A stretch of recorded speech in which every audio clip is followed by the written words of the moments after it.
நித்தமும் பாலிலே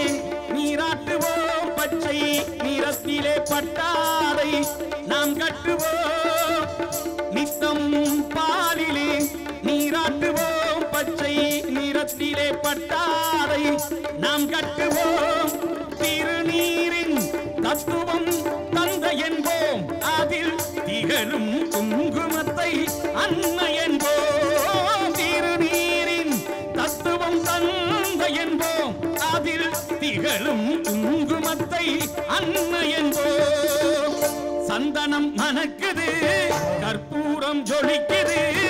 சந்தனம் மணக்குது கற்பூரம் ஜொலிக்குது